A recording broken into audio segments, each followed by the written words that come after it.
지금 여러분 앞에 주님이 계심이 느껴지시나요? 여러분 앞에 주님이 계심이 보이시나요?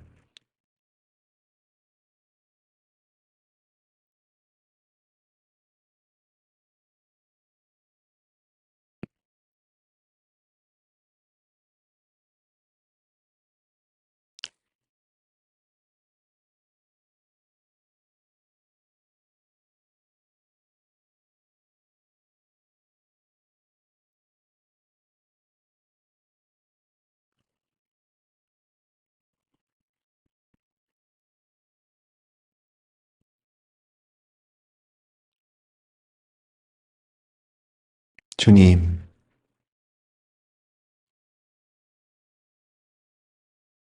주님의 말씀 앞에, 당신의 임재 앞에, 당신의 발 앞에 주님 저희가 나왔습니다.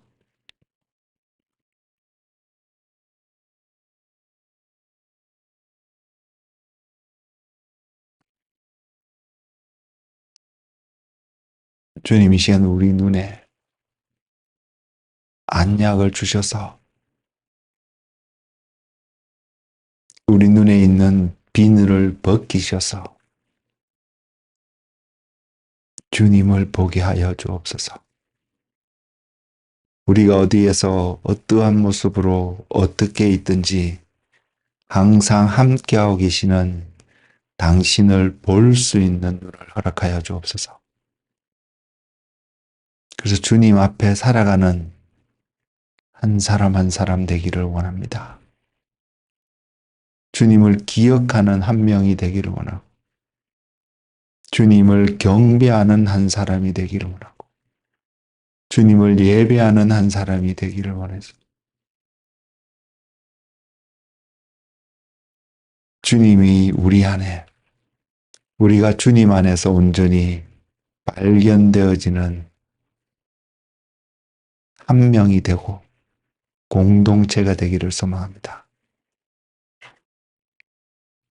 주님, 오늘도 주의 말씀 앞에 나온 주님의 자녀들에게, 주님의 양들에게 푸른 초장에서 나오는 하늘에서 내려오는 만나로 먹여주시고,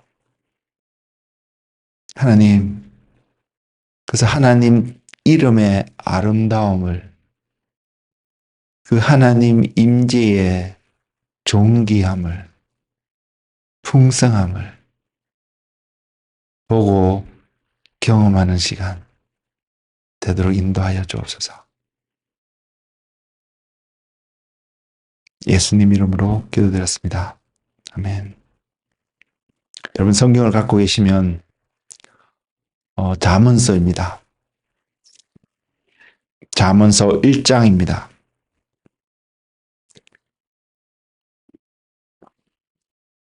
그리고 한 구절입니다. 잠언서 1장 7절입니다.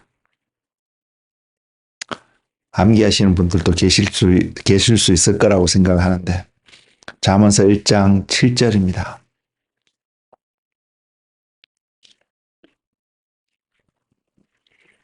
찾으신 줄 알고 제가 대표로 읽겠습니다. 잠언서 1장 7절, 여호와를 경외하는 것이 지식의 근본이거늘 미련한 자는 지혜와 훈계를 멸시하느니라. 오늘 제가 지식의 근본이신 하나님이라는 주제로 말씀을 나누고자 합니다. 제가 잠언서 1장 7절의 말씀을 방금 읽어드렸는데, 그리고 또 표현하기를, 여기 계신 분, 어떤 분들은 이 말씀을 암기하고 계시는 분이 있을 수 있을 거라고 표현을 드렸는데요. 이렇게 표현한 한 가지 이유는 우리가 알고 있는 많은 성경 말씀 가운데, 또는 모르고 있는 어쨌든 모든 성경 말씀 가운데 가장 익숙하게 또 자주 들었던 한 말씀 중에 한 구절이 바로 잠언서 1장 7절의 말씀이 아닐까, 저는 이렇게 생각합니다. 신앙생활을 오래전부터 해왔던 사람이라면 굉장히 많이 익숙하게 들었을 것이고요. 또 한국에서 저도 그런 기억이 있는데 배너 같은 그걸 만들면 그 기독교 선정에 가면 그 배너에 이렇게 글을 적어놓은 여러 가지 성구들이 있는데 그 중에 또 한 구절이 또한 이 말씀이고요. 그래서 우리에게 굉장히 익숙할 수 있는 한 말씀이라고 저는 생각합니다. 제 경험상으로는 그렇기 때문에 그렇게 말씀을 드리는데요.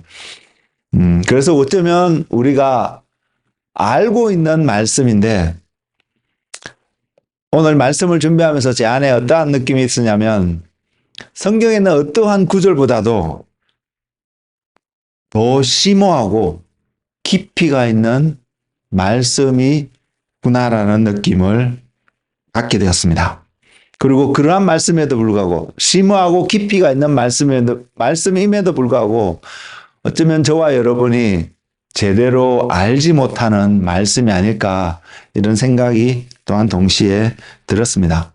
그래서 오늘 저는 우리 모두가 어떠한 마음으로 이 말씀 앞에 서기를 원하는데요. 여호와를 경외하는 것이 지식의 근본이거늘 미련한 자는 지혜와 훈계를 멸시한다라는 이 말씀, 여호와를 경외하는 것이 지식의 근본이라고 말씀하시는 하나님의 그 말씀 앞에 저와 여러분이 서 있는 우리의 모습을 비주얼라이즈 할 수 있는, 볼 수 있는 그런 은혜가 있었으면 좋겠습니다. 저는 말씀을 나누면서 이런 질문을 한번 드리면서 시작을 해볼까 합니다. 어떤 질문이냐면 여러분은 지혜로운 자이십니까? 미련한 자이십니까? 세상에 어느 누구도 이러한 질문 앞에 나는 미련한 자입니다라고 고백하고 싶은 사람은 아무도 없을 거라고 생각합니다. 그 말은 반대로 우리는 지혜로운 자라는 고백을 하고 싶은 마음이 있고 또 주변에서 우리 자신을 평가해 줄 때에 저 사람은 지혜로운 사람이다 라고 하는 이야기를 들을 수 있는 한 사람이 되었으면 좋겠다는 마음이 우리 모두에게 있다고 생각합니다. 그렇다면 우리는 이러한 질문 앞에 또한 서봐야 됩니다.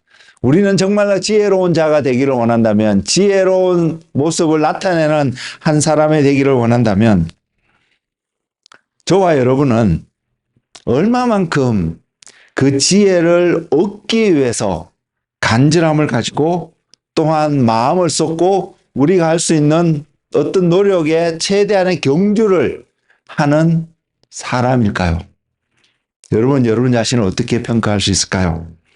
우리 모두가 지혜로운 자가 되기를 원하는 것은 공통적으로 다 동의할 수 있는데 우리 모두 안에서 그러면 이 지혜를 얻기 위해서 우리는 얼마만큼 이 지혜를 갈망하고 갈급해하고 또 그것을 얻기 위해서 우리의 어떤 것들을 들이며 시간을 들이며 또 다른 어떤 것을 들이며 그 자리에 그것을 얻는 자리에 가려고 노력하는 한 사람일까 하는 것입니다.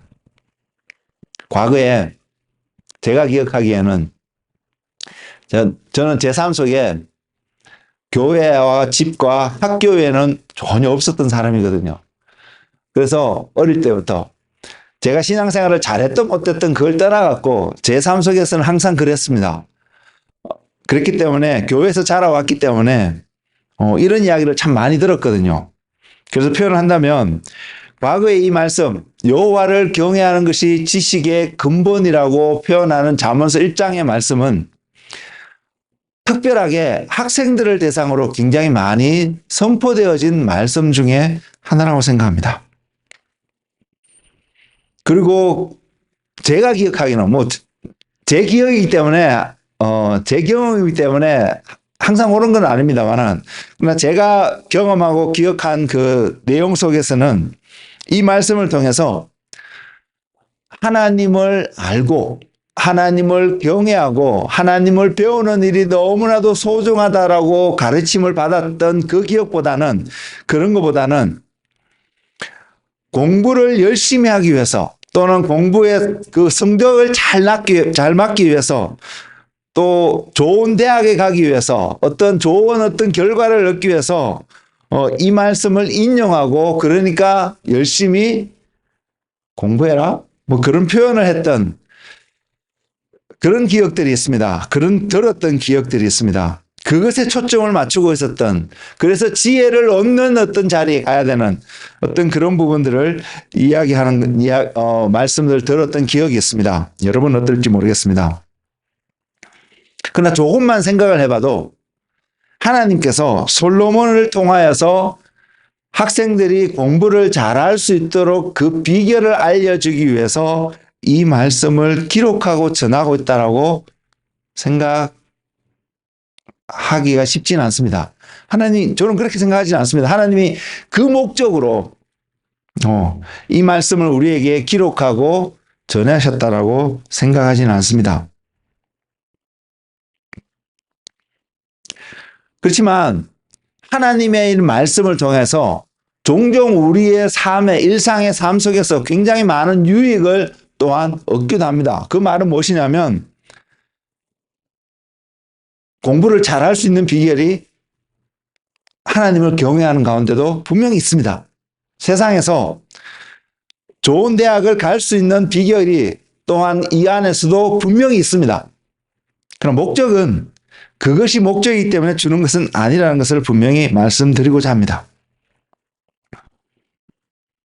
즉 말해서 이 땅에서 축복을 얻기 위해서 우리가 보고 배우고 공부하는 하나님의 말씀이 아니고요.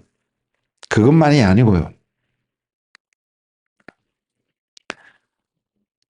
하나님의 말씀이 우리에게 주는 그것이 분명히 있는데 그러한 목적이 아니라 하나님 말씀이 우리에게 주신 바로 그 이유는 우리들로 하여금 다가오는 하나님의 계획, 하나님의 나라가 무엇인지를 보게 하고 깨닫게 하고 또 그것을 진행시켜 가시는 그 하나님, 더 나아가서 그것의 주체가 되시는 그 하나님을 알고 배우고 하는 일에 유익이 되게끔 우리 자신을 준비시키고 우리를 훈련시키기 위해서 하나님의 말씀이 우리에게 주어졌다고 믿습니다.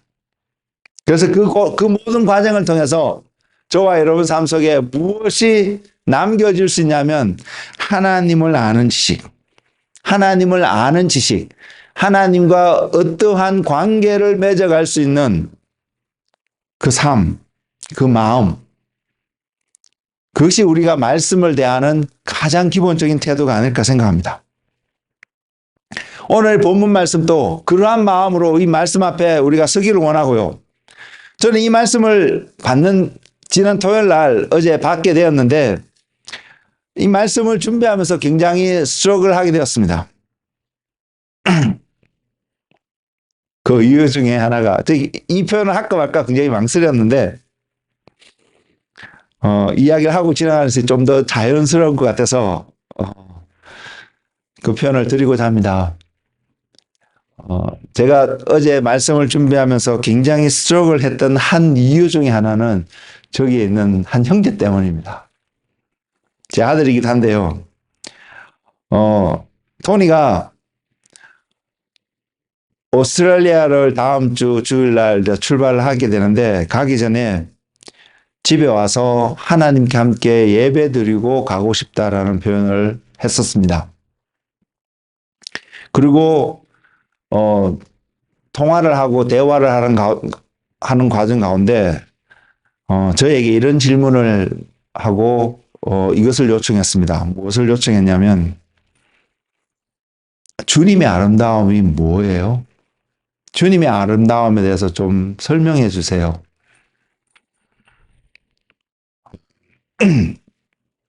이곳에 제게 하나님의 영광에 대해서도 한번 이야기해 주세요 라고 질문을 드렸던 분들 또 앉아 계시는데요.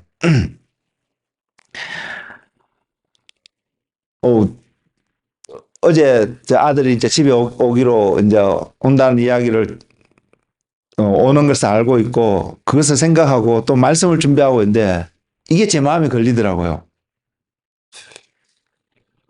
이것을 설명해 줄 수 있으면 좋겠는데 그게 부담이 되어서 너무 어떻게 보면 스트레스가 되는 어떤 시간들이 있었습니다. 그래서 굉장히 힘들었던 부분들이 있었는데 그것을 극복할 수 있는 것은 제가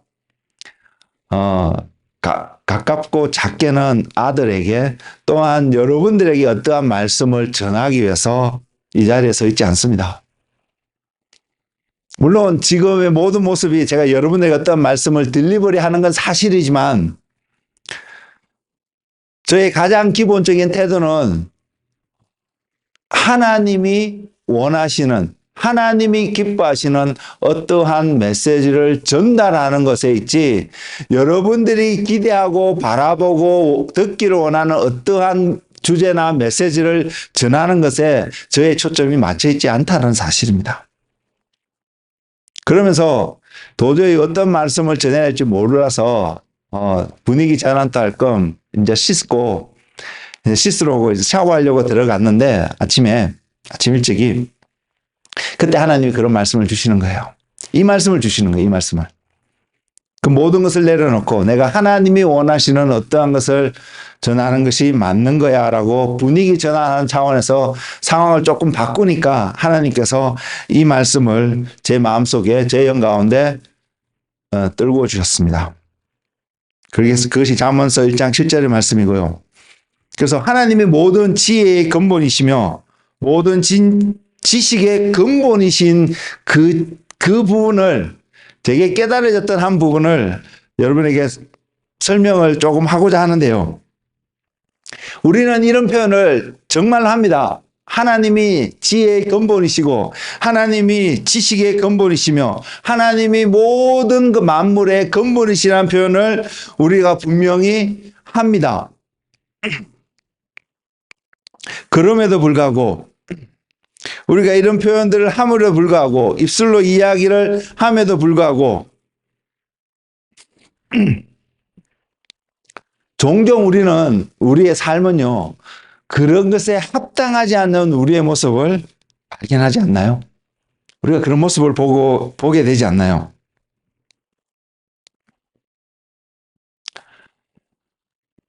이것을 조금 더 이해하기 위해서 저와 여러분의 일상의 모든 삶을 24시간 하나도 빠짐없이 다 녹화를 해서 한번 보게 된다면 우리는 무엇을 발견하게 될까요? 우리 안에 얼마만큼 그 녹화된 비디오 속에서 하나님을 생각하고 하나님을 묵상하고 하나님을 예배하고 하나님을 찬양하고 하나님을 배우는 그 일 가운데 우리는 나아갈까요?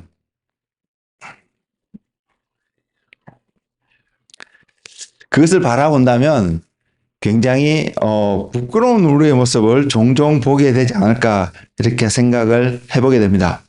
우리의 일상적인 모습 속에서 우리의 가장 평범한 그냥 일상의 모습 속에서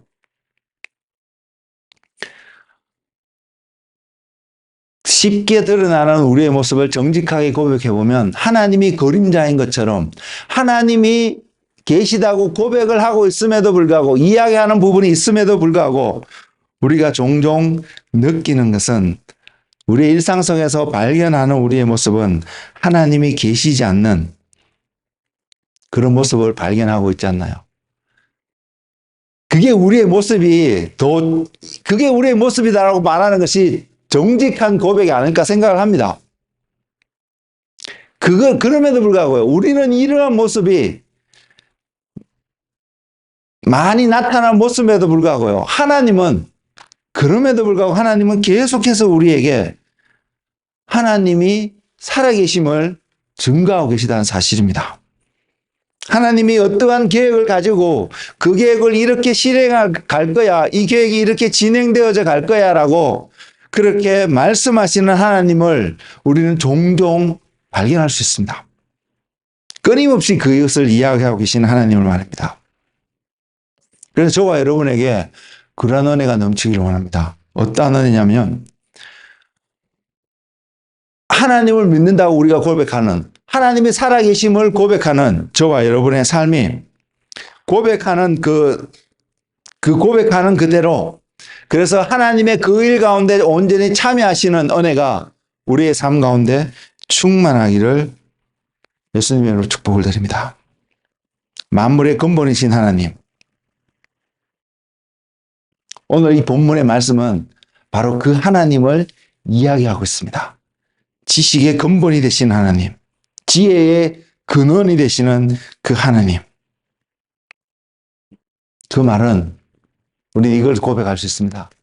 하나님 없이는 아무것도 온전히 세워질 수 없구나라는 사실. 저와 여러분의 삶이 어떠한 모습으로 세워져 가고 빌드업 되어 갈 것은 분명한 사실인데 하나님 없이는 아무것도 온전하게 그것이 이루어지지 않는다라는 사실을 말입니다. 여러분 이 말씀에 이 생각에 여러분 동의가 되시나요?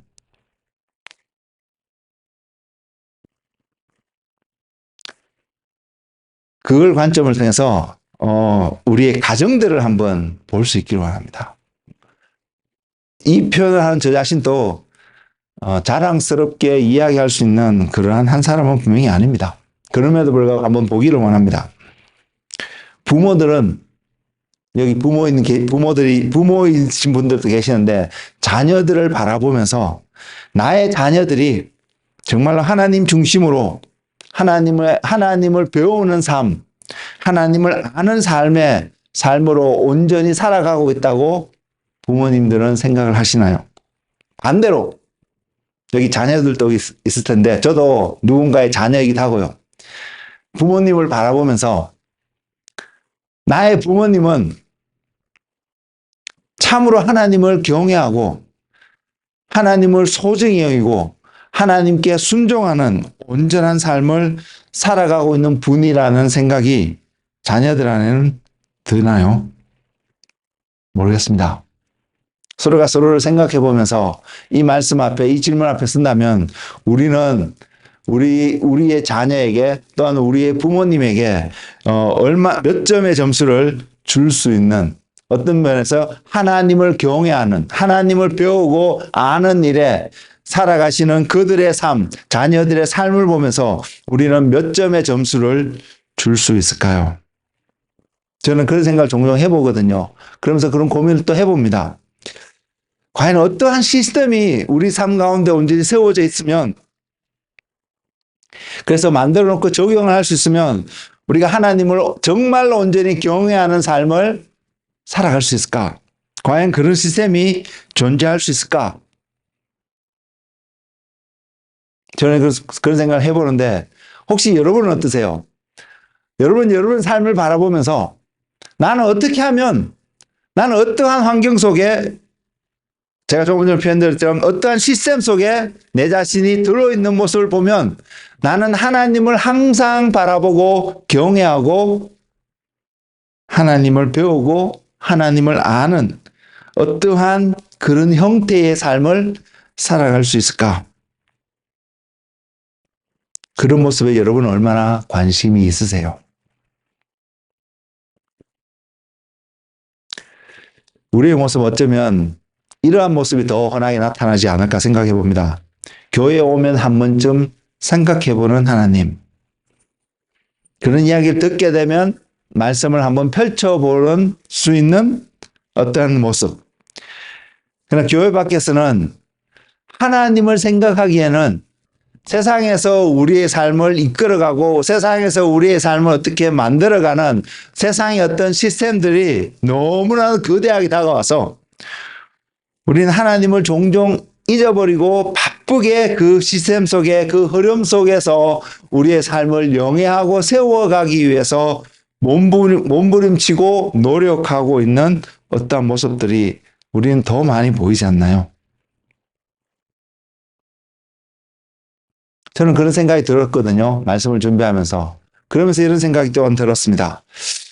우리가 종종 우리의 일상의 삶은 이렇게 많이 살아가고 있는데 이런 모습이 우리한테 많이 나타나고 있는데 과연 하나님은 어떠한 분이시기에 우리의 이런 모습에도 불구하고 하나님은 우리를 사랑하신다라고 메시지를 한 번 보내시는 것이 아니라 지속적으로 끊임없이 그 메시지를 보내고 계실까?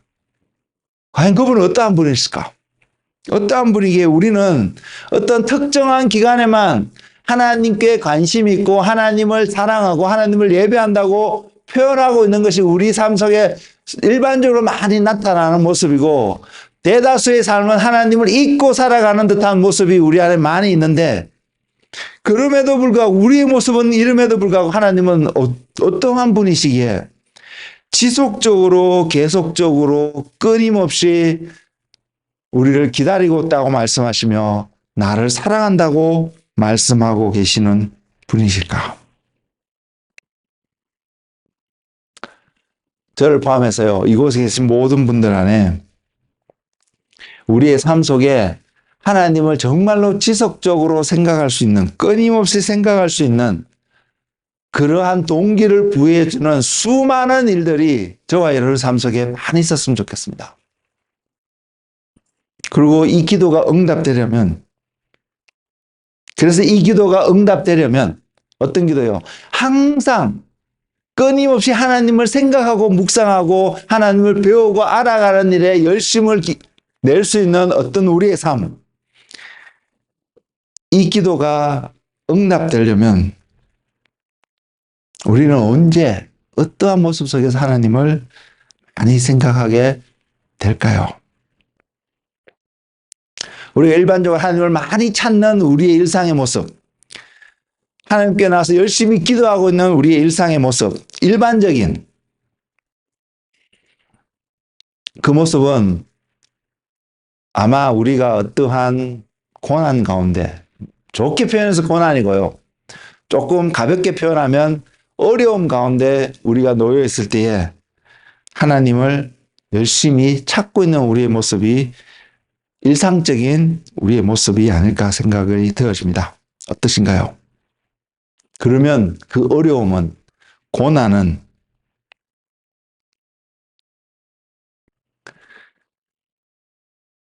우리가 그 고난 가운데 있을 때 그 고난이 내가 정말 하나님을 섬기고 싶은데, 내가 정말 하나님을 배우고 싶은데, 내가 정말 하나님을 알고 싶은데 세상이, 내 환경이 허락해 주지 않아서 받는 고난이고 더 나아가서 핍박이면 너무나도 감사할 텐데, 우리가 표현하는 이 고난은, 그러한 어려움은, 그러한 고난이라기보다는 우리의 일상의 삶 속에서, 이 땅에서 살아가는 삶 속에서 무언가 일이 풀려지지 않고 무언가 우리가 기대하는 바에서 어떤 것이 나타나지 않을 때에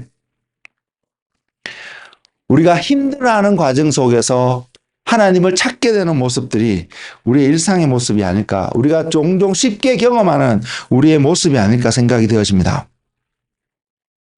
그러면 그걸 통해서 하나님만을 우리가 찾게 된다면 이것이 하나님의 뜻일까요?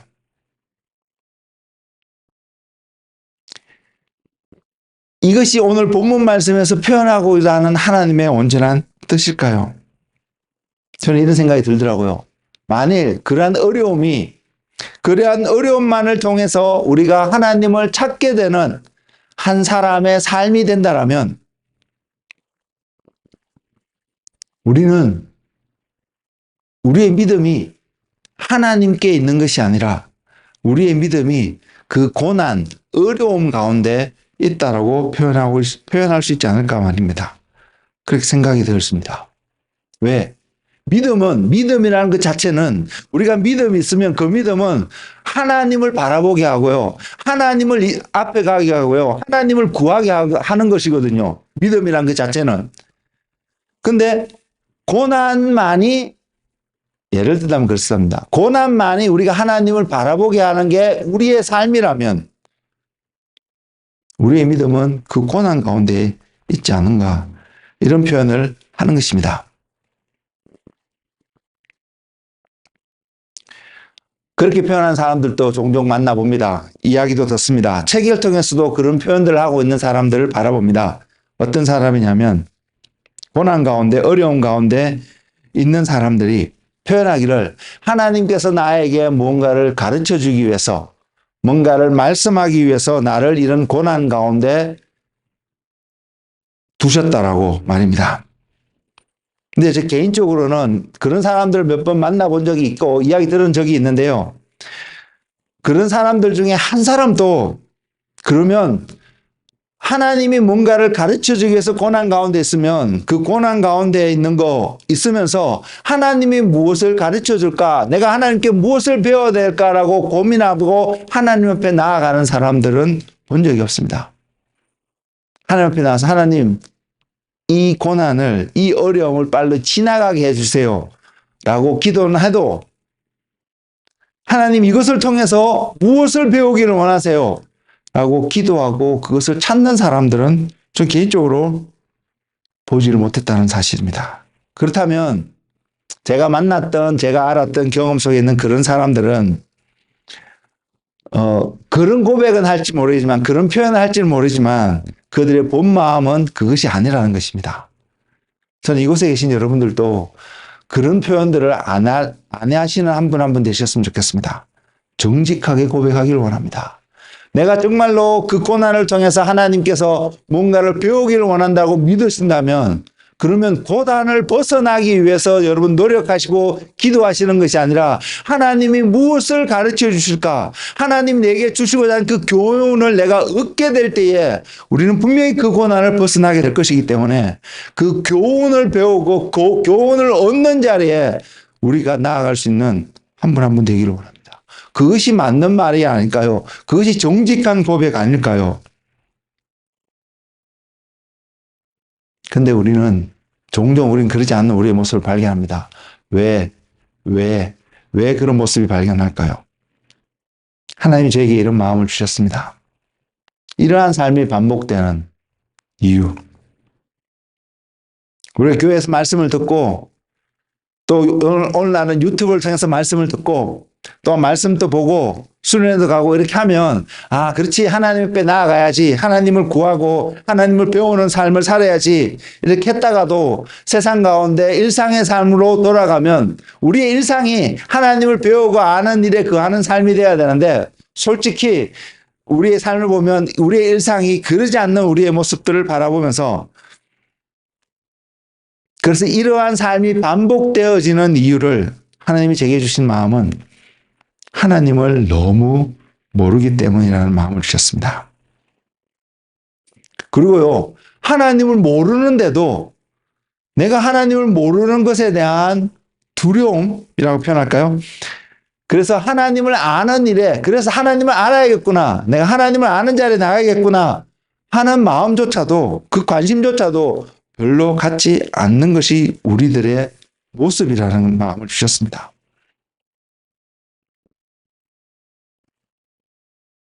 그렇기 때문에 우리는 종종 우리의 감정이나 우리의 지식이나 우리의 경험에 근거해서 뭔가 이상하면 고개도 가우뚱하고 판단도 하고요. 때로는 남을 비판하기도 하고요. 가십 같은 것도 하기도 하고요. 이러한 모습들이 우리 안에서 종종 발견되지 않을까 생각합니다. 왜냐하면 우리 안에 하나님이 항상 발견되어지는 한 사람, 저와 여러분이 만일 그런 사람이라면 우리의 감정에 의해서 또는 우리가 아는 것, 어떤 것에 의해서 우리가 경험했던 어떤 것에 대해서 우리가 뭔가를 반응하기보다는 하나님의 말씀에 근거해서 하나님 보시기에 어떤 합당한 반응을 우리는 좀 더 하는 사람이 거라고 생각하기 때문입니다. 그래서 저와 여러분이 이런 육적인 일에서 벗어나서 하나님의 마음에 의해서 하나님의 말씀에 의해서 오늘 또 더 반응할 수 있고 표현할 수 있는 한 사람 한 사람 되기를 예수님의 이름으로 축복을 드립니다. 그래서 저는 여러분에게 이렇게 표현할 수 있습니다. 이 말씀을 들을 수 있는 것 같습니다. 하나님이 제게 주신 한 마음이 뭐냐면 그래서 하나님을 경외하는 것은 하나님을 알고 배우는 삶이라고요. 잠언서 2장 1절에서 9절 말씀에 보면 이렇게 표현하고 있습니다. 제가 한번 읽어드릴게요. 내 아들아 내가 만일 나의 말을 받으며 나의 계명을 내게 간직하며 내 귀를 지혜에 기울이며 내 마음을 내 마음을 명철에 두며 지식을 불러 구하며 명철을 얻으려고 소리를 높이며 언을 구하는 것 같이 그것을 구하며 감추어진 보배를 찾는 것 같이 그것을 찾으면 여호와 경외하기를 깨달으며 하나님을 알게 되리니 대저 여호와는 지혜를 주시며 지식과 명철을 그 입에 내심이며 그는 정직한 자를 위하여 완전한 지혜를 예비하시며 행실이 온전한 자에게 방패가 되시나니 대저 그는 정의의 길을 보호하시며 그의 성도들의 길을 보전하려 하심이니라. 그런즉 내가 공의와 정의와 정직 그 모든 선한 길을 깨달아 알 것이라. 이 말씀이 여러분 삶 가운데 온전히 이루어지는 놀라운 은혜 가운데 축복 가운데 살아가시는 한 분 한 분 되시기를 예수님의 이름으로 축복을 드립니다. 사람들은요, 태어나면서 무언가를 배웁니다. 그리고 결과적으로 뭔가를 배우지 않으면 이 세상에서 그 사람은 소위 정상적인 온전한 삶을 살아가지 못할 것입니다. 그리고 오늘 말씀을 통해서 우리에게 권면해 주는, 특히 제가 방금 읽었던 말씀을 통해서 시작하는 말씀이 내 아들아 라고 표현하고 있는데, 이것을 다른 말로 표현해 보면 우리가 배우는 많은 일상의 것들은 어디서 시작이 되어지냐면 가정에서 시작이 된다는 사실입니다. 그래서 우리는 그것을 기억했으면 좋겠습니다. 가정은 바로 그 근본적인 모든 기본적인 삶의 어떤 것을 지혜를 배우는 공간이라는 것을 말입니다. 터전이라는 것을 말입니다. 환경이라는 것을 말입니다. 저도 자신 있는 사람이 아닙니다. 저도 그런 것을 본 적이 없고 또 저 자신도 그러한 가정을 온전히 만든 사람이 아니기 때문에 자격 있는 사람은 분명히 아닙니다. 그러나 하나님의 말씀 앞에서 깨닫는 한 가지는 분명히 그 모든 것의 시작이, 가르침과 배움의 시작이 가정에서 이루어져야 됨을 바랍니다. 오늘 한국 사회가 여러 모습으로 파괴되어지고 여러 모습으로 힘들어가는 모습에 한 원인이 있다면 가정이 온전히 세워지지 않는 모습 속에서 지금의 어떠한 부작용들이 많이 나타나지 않을까 생각해 봅니다.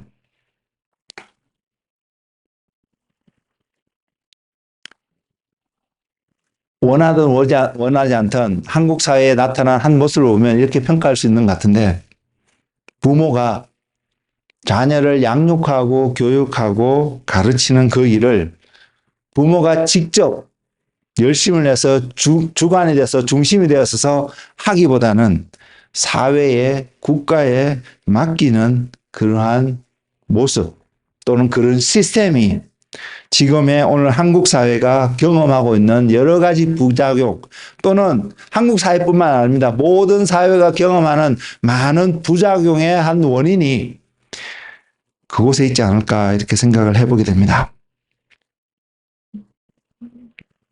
그리고 오늘날 가정에서조차도요, 믿는다고 말하고 하는 가정에서조차도 가장 등한시 되어지는 한 가르침이 있다면 하나님이 아닐까 생각해 봅니다. 여러분 어떠세요? 비록 우리 입술은 그렇게 표현하지 않습니다.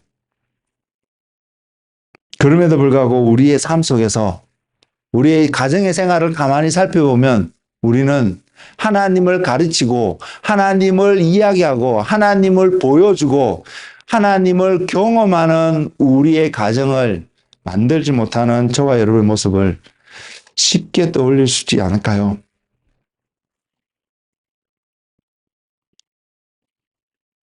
성경은 우리에게 이런 말씀을 하고 있습니다. 히브리서 12장 4절의 말씀인데요. 그 말씀이 이렇습니다. 너희가 죄와 싸우되 아직 피 흘리기까지는 대항하지 아니하고. 우리는 어떠한 죄와 피 흘리기까지 싸워야 할까요? 우리 모든 죄와 이렇게 피 흘리기까지 싸워야 될 것입니다. 한국 사회 안에 잘 알려진 하나의 이 사자성어 중에 하나가 지피지기면 백전백승이란 이런 표현이 있는데요. 적을 알고 나를 알면 전쟁에서 항상 승리할 수밖에 없는 그것을 표현하고 있는 한자 성어인데, 무엇인 죄인지를 안다면 또한 우리는 이길 수 있는 어떠한 것도 발견할 수 있을 거라고 생각합니다. 그러면 여러분, 무엇이 죄일까요? 성경은 죄와 싸우되 피 흘리기까지 싸우라고 이야기하고 있는데, 우리는 어떠한 죄와 피 흘리기까지 싸워야 할까요? 그 죄가 이것이다라고 정의 내리기 전에 우리는 그 죄가 우리에게 가져오는 한 가지 결과를 경험하고 있습니다.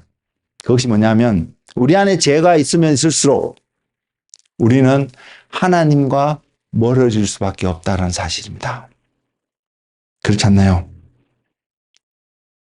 그래서 우리가 회개를 해야 된다면, 우리 안에 어떤 죄가 발견되어져서 우리가 회개를 해야 된다면, 돌이켜야 되는 우리의 삶이 있다면, 결국 우리는 하나님을 알려고도 하지 않고 하나님을 배우는 자리에도 가지 않는 우리의 사고와 우리의 삶의 태도와 우리의 어떤 생각들, 환경들 아닐까 생각합니다. 하나님을 배우는 자의 한 예가 되는, 태도의 한 예가 되는 사건이 창세기에 기록되어 있습니다. 그것이 야곱이 야복강을 건너기 전에, 그래서 형 에서를 만나기 전에 그날 밤에 있었던 사건입니다.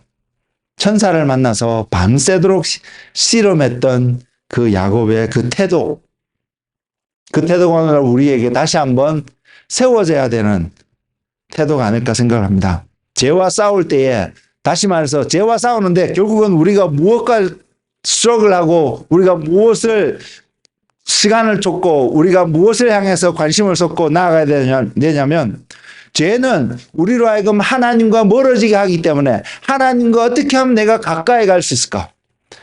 내가 어떻게 하면, 어떠한 모습으로 살아가면, 어떠한 생각 가운데, 환경 가운데, 태도 가운데 살아가면 하나님을 더 가까이 하는 삶을 살아갈 수 있을까? 하나님을 배우는 삶을 살아갈 수 있을까?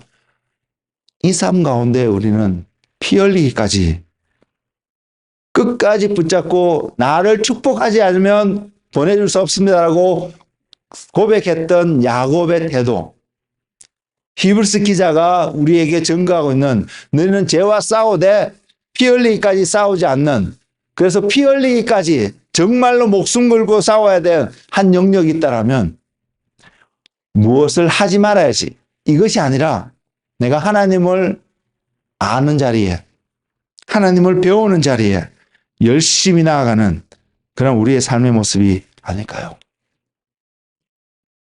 우리가 가장 쉽게 생각하는 하나님을 배우고 하나님을 아는 그 자리는, 결국 우리는 기도하는 자리에, 말씀을 보는 자리에, 말씀을 듣는 자리에, 하나님 앞에 머무는 자리에 우리는 피 흘리기까지 열심을 내서 나아가야 된다는 거 아닐까요? 결국은 하나님을 배우고 아는 일에 여러분 자신이 스스로 채찍하며, 자신을 채찍하며 하나님 앞에 나아가는 그 씨름을 하셔야 합니다. 기도의 자리에 머무셔야 하고요. 말씀을 읽고 묵상하는 자리에 여러분 머무셔야 합니다. 그럴 때에 우리는 진짜로 죄와 싸울 수 있습니다. 그럴 때에 우리는 무엇이 죄인 것인지 볼 수 있습니다. 그럴 때에 우리는 하나님이 어떠한 분이신지를 또한 동시에 경험할 수 있습니다. 그 하나님을 경험하기 때문에, 하나님을 보기 때문에 하나님의 아름다움을 또한 볼 수 있습니다. 그 하나님을 그렇게 바라볼 때에 저와 여러분 또한 하나님의 영광을 맛보는 자리에, 체험하는 자리에 우리는 나아갈 수 있습니다. 그렇게 하나님을 배우고 하나님을 아는 자리에 아는 사람은 저는 분명히 말씀드릴 수 있습니다. 하나님의 아름다움을, 주님의 아름다움을 반드시 보게 될 것입니다.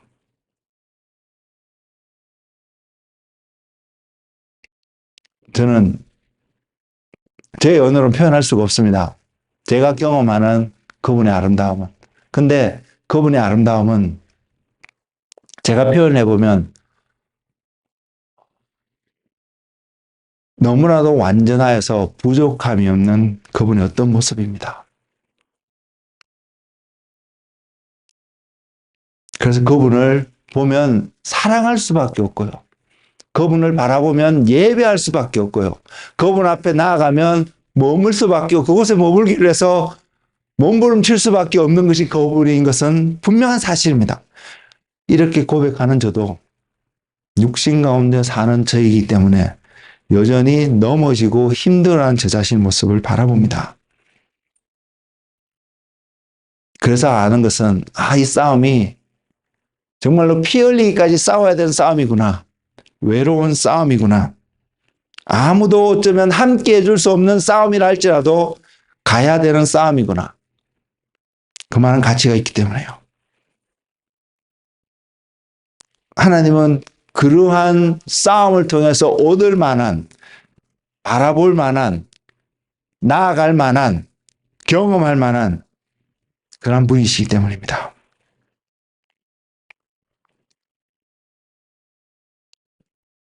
그리고 그 싸움을 승리하기 위해서 하나님은 우리에게 말씀하고 계시는 것이 있습니다. 그리고 이 승리는요, 우리가 죽어서만 얻을 수 있는, 죽는다는 것은 육신의 생명이 다하여서 하나님 앞에 갔을 때만 우리가 얻을 수 있는 그것이 아니라 일상의 삶 속에서, 매일의 삶 속에서도 하나님은 저와 여러분이 승리하는 자가 되기를 원하신다는 사실입니다. 그 이유는요, 하나님께서 매일의 삶 속에서도 승리할 수 있는 그 길을 우리 가운데 세워주셨고, 그리고 그 길의 끝에서 우리를 부르고 계시며, 우리를 기다리고 계시며, 우리를 격려하고 계시기 때문입니다. 저는 저와 여러분이 그 하나님을 바라보고 오늘 또 그 승리의 길 가운데 헌신하며 한 발자국 뛰며 일어서서 달려가시는 하나님의 사람들이 되시기를 예수님의 이름으로 축복을 드립니다. 그래서 주님께서 이런 표현을 하셨습니다. 내가 가는 것이 너희에게 유익하다고요. 이 표현은 주님이 잡히시기 전에 제자들에게 하신 표현인데, 그러면서 왜 유익하냐면 주님이 가셔야만이 보혜사 성령님이 우리 가운데 오실 수 있기 때문입니다. 주변 사람이 아무도 모를 수 있는 길입니다. 내가 아무리 둘러봐도 아무도 나와 같은 길을 가는 사람이 없을 수도 있습니다. 더군다나 이런 곳에 살면 더더욱 그럴 수 있습니다. 그렇지만 하나님의 도움 없이는 절대로 갈 수 없는 길입니다. 하나님으로부터 오는 도움이 없으면 갈 수 없고요. 하나님이 이미 약속하시고 보이신 길이 아니면 갈 수 없는 길입니다. 근데 가라고 오라고 손짓하고 계시기 때문에 두 가지가 충족되어집니다. 하나님의 도움이 항상 그곳에 있습니다. 그리고 하나님이 그 길을 셋업해놓고 그 길 끝에서 저와 여러분을 부르고 계시다는 것입니다. 그래서 우리는 그 하나님을 바라볼 수 있기를 원합니다. 하나님이 저와 여러분의 눈을 활짝 여셔서 이것은 영 안에 열려서 그냥 보는, 저곳에 하나님이 계시구나 이것을 보는 것이 아니라 하나님이 이 길 여정 끝에 계시다는 것, 또 그 여정을 가는 그 중간중간에 하나님이 함께하고 계시다는 그 길 가운데 우리가 가야 되는 것을, 그리고 그 길 가운데서 하나님이 동행하고 계시다는 사실을 경험하고 볼 수 있는 눈과 은혜가 저와 여러분 가운데 있기를 원하기 때문입니다. 그것이 아니면 완주할 수 없기 때문입니다.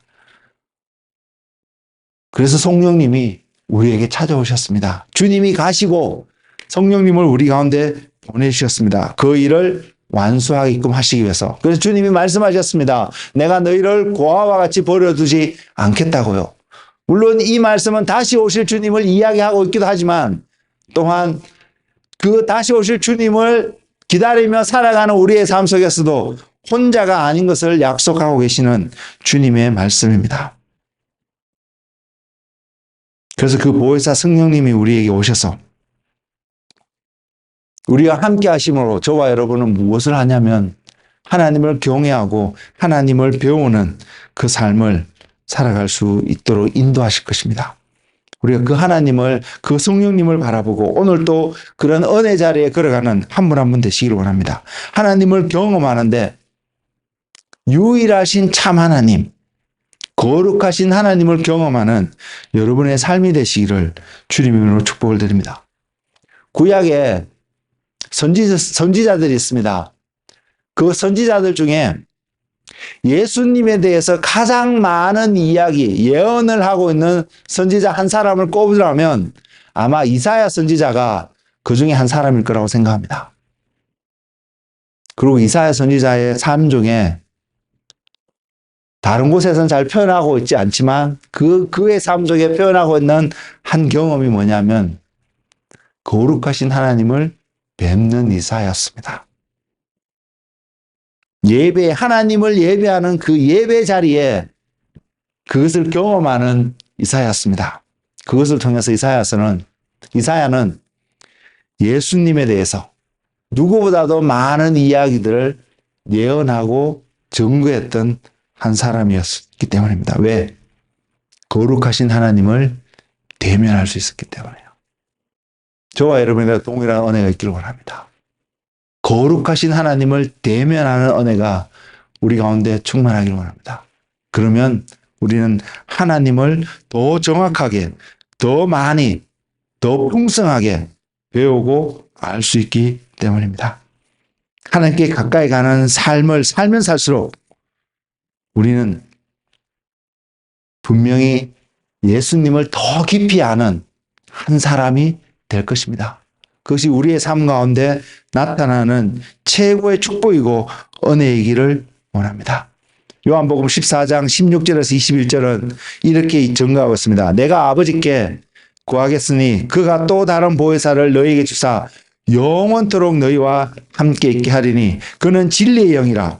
세상은 능히 그를 받지 못하나니 이는 그를 보지도 못하고 알지도 못함이라. 그러나 너희는 그를 아나니 그는 너희와 함께 거하시며 또 너희 속에 계시겠습니다.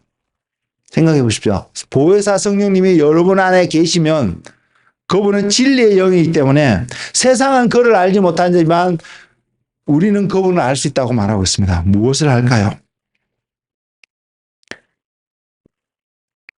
내가 너희를 고아와 같이 버려두지 아니하고 너희에게 오리라. 조금 있으면 세상은 다시 나를 보지 못할 것이로되 너희는 나를 보리니 이는 내가 살아있고 너희도 살아있겠음이라.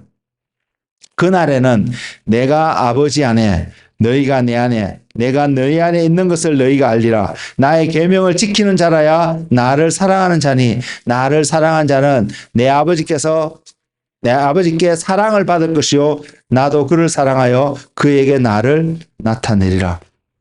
이 은혜가 여러분 삶 가운데 풍성하기를 예수님의 이름으로 축복을 드립니다. 첫 번째 이 약속은 주님께서 하나님 아버지께 구하여 주시겠다고 하셨습니다. 그리고 그래서 없는 것이 성령님이 될 것이며 그 성령님이 진리의 영으로 우리에게 오셔서 진리를 알려주시겠다고. 진리는 뭔지가 진리인지 아세요? 하나님이 진리 자체이십니다. 바로 하나님을 알리시겠답니다. 요한복음 16장에 그 진리의 성령님 오셔서 하시는 일이 의에 대하여, 죄에 대하여, 심판에 대하여 말씀하여 주시겠다고 증거하고 있는데 이것은 다른 말로 위하면요. 무엇이 의냐, 무엇이 심판이냐, 무엇이 죄냐는 것을 아는 것이 아니라 이것을 달리 말하면 하나님에 대해서 하나님을 우리에게 알려주시겠다는 것입니다. 하나님이 우리 안에 하나님을 아는 지식이 우리 안에 충만하기 때문에 우리는 무엇이 의로운 것인지 무엇이 의인지를 알게 되는 은혜가 있을 것입니다. 그래서 무엇이 죄가 되는지를 또 한 번 보게 될 것이며 그분이 행하시는 그 일이 어떠한 심판인지 심판의 모습이 어떻게 나타날 수밖에 없는지 우리는 알게 될 것입니다. 왜? 진리의 성령이신 영이신 성령님이 오셔서 진리 되신 하나님을 우리에게 알려주시기 때문에 다시 말해서 우리에게 계시하고 보여주시기 때문에 말입니다. 그래서 저와 여러분이 그 하나님을 알게 된다면 그 하나님을 배우게 된다면 우리는 하나님을 예배하는 자리, 하나님을 경외하는 자리에 우리는 점점 더 나아갈 것이며 하나님 앞에 나아가기 때문에 그래서 그분의 아름다움을 보게 되기 때문에 우리는 그 하나님을 사랑하는 자리에 나아갑니다. 그렇게 나아가는 그 사람에게 하나님의 사랑이 또한 동시에 나타나며 조금 전에 제가 읽어드렸던 요한복음 14장 21절의 말씀처럼 나도 그를 사랑하여 그에게 나를 나타내리라는 하나님의 말씀이 주님의 말씀이 이루어질 것입니다. 여러분 그 약속을 믿으시나요? 성령님께서 바로 그 하나님을 우리에게 증거하기 위해서 우리 가운데 오셨음을 여러분 바라보시고 여러분 삶 속에 어떻게 하든지 그 하나님을 배우고 아는 일에 열심을 경주하는 히브리서 12장 4절에 있는 말씀처럼 피 흘리기까지 죄와 싸우되 피 흘리기까지 싸울 수 있는 그런 은혜가 여러분 삶 가운데 있기를 소망합니다. 그래서 우리가 하나님을 더 사랑하며요. 그래서 하나님의 아름다움을 묵상하며 시편 27편 4절에 있는 말씀처럼 내가 여호와의 전에 거하며 내 평생에 주님의 아름다움을 묵상하며 주님을 바라보며 살고 싶다고 고백하는 그 다윗의 고백이 우리가 날마다 고백하는 그러한 고백이 되기를 원합니다. 그래서 우리 공동체가 그러한 고백을 하며 하나님을 예배하는 공동체가 되기를 소망합니다. 그래서 그런 고백을 하기 때문에 우리가 서로를 사랑하고 아끼고 위로해주는 그러한 공동체가 되기를 소망합니다. 그래서 하나님을 더 깊이 경험하는 은혜, 하나님을 온전히 예배하는 하나님이 이곳에 오시지 않고는 견딜 수 없는 하나님의 처소가 되시는 공동체가 되어지고 한 분 한 분 되시기를 예수 그리스도의 이름으로 축복을 드립니다. 기도하겠습니다. 주님,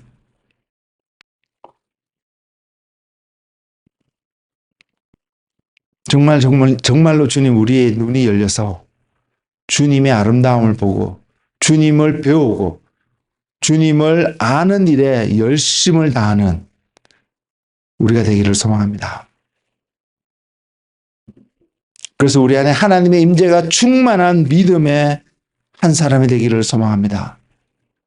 주님 이 시간 우리 가운데 찾아오셔서 주님의 손으로 한 사람 한 사람을 안수하여 주셔서 오늘 이 시간 주님 앞에 하나님 제가 주님을 아는 일에 주님을 배우는 일에 주님을 경외하는 일에 거룩하신 하나님 앞에 나아가는 그 일에 하나님을 예배하는 일에 하나님을 사랑하는 일에 피 흘리기까지 야곱이 약복강가에서 밤이 새도록 씨름을 하였던 그 간절함을 가지고 하나님 앞에 나아가겠습니다 라고 고백하는 한 사람 한 사람에게 주님 안수하여 주시며 주님 말씀하여 주셔서 보혜사 성령님이 그의 삶 속에 충만하게 임재하셔서 어느 방향을 향해서 발걸음을 긋던 그 발걸음이 하나님을 향하여서 나아가는 발걸음이 되게 하시고 하나님을 배우는 발걸음이 되게 하셔서 하나님을 예배하고 하나님을 사랑하는 그 삶이 될 수 있도록 주님 축복하여 주시옵소서. 감사하고 예수님의 이름으로 기도드렸습니다. 아멘.